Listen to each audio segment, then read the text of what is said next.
Well, Dervish is about it's about a brilliant and beautiful Pakistani woman who comes to America to rebuild her life after a difficult divorce in Pakistan. When she comes here, she ends up staying with old family friends who have a boy, and the book is narrated from his point of view, and essentially tells the story not only of her but also of his sort of awakening to Islam and his struggle with faith as he is introduced to the tradition by this woman who comes into her life, because his own parents are very secular and not particularly interested in religion.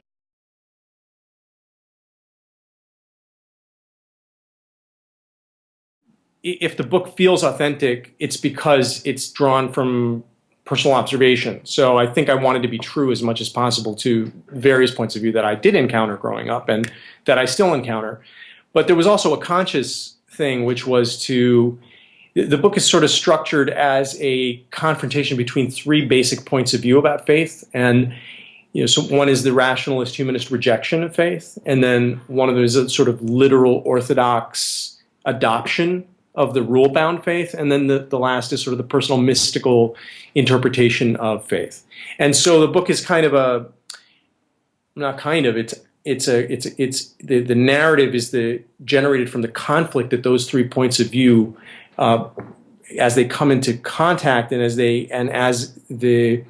that unfolds in the sort of developing consciousness of this preteen boy.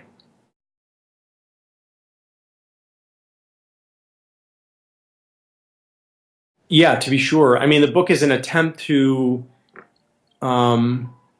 it's an attempt to liberate a spiritual, personal, experiential relationship of faith from the rule-bound literalist approach. And in particular, it's attempting to do that with the Quran.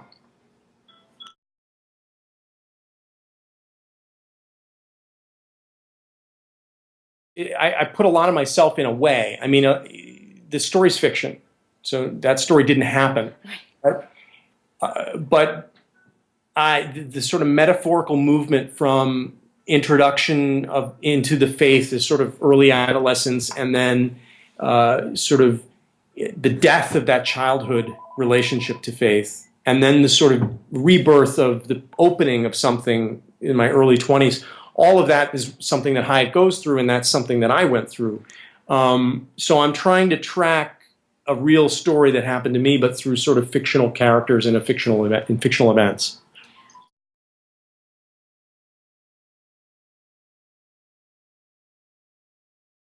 I think that was kind of true to my own childhood in a way, so I think it was easier to write from that base. And it's funny. I think that there is a renewal, not just amongst Muslims, but amongst sort of religions of all sorts around the world, of younger generations that are coming to faith and the questions. I think there's a sense that I mean, this is going to sound a little pompous, but I think that the sense to me is that the Enlightenment in a way has not responded to certain deeper human questions, and I think that younger generations are turning to faith as a way to respond to those questions. Now, sometimes I think they turn to faith in a kind of a mindless way, but there are more nuanced turns to faith as well happening around the world. And I think that that's part of something that our generation and younger generations share.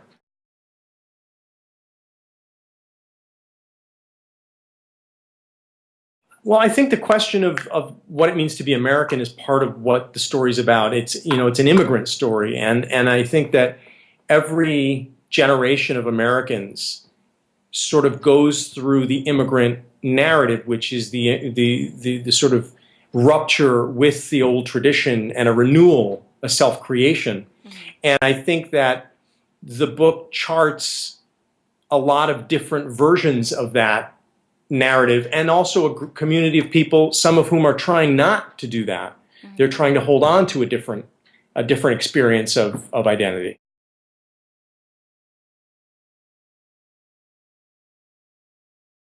The reviews have said not so subtly. So here's the thing. This is what was interesting about what that's brought up, because actually in the prologue I hint at a story that goes on between an interfaith romance that goes on between Rachel and Hayat. Right.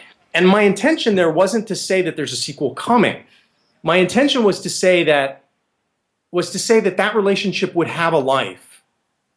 Right. And that it seemed to me that that piece of information was important for the story, but that what that life wasn't germane to the story at hand. And though I do have a locution that sort of says, you know, a tale for another time. So it's kind of a little bit coy on my part. I think that there probably will be a sequel. I'm not writing it now. I'm writing a different book right now. But yeah, there'll probably be some return to Hayat and his journeys at some point.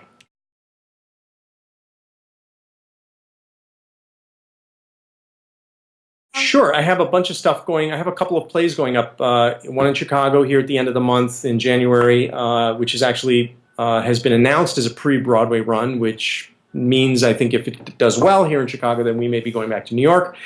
It's called Disgraced, and it's about a Muslim American corporate attorney who is climbing the corporate ladder and been hiding his Muslim identity. And when that comes out, some of the things that he's done at the office, which are perhaps not so, you know, I wouldn't. They're just iffy in terms of the sort of office politics. That dovetails with the fact that he's been hiding his Muslim identity. It comes out, and so he runs into some trouble.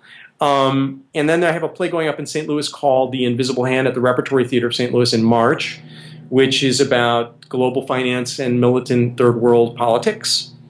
And I am working on the next book now, which is set in Europe. It's set in Vienna, Austria, and it's about a American-born Pakistani-American artist, visual artist, who is living and working in a context where the political climate for Muslims has become very, very bad. Suffice it to say, there's no other way to put it. So.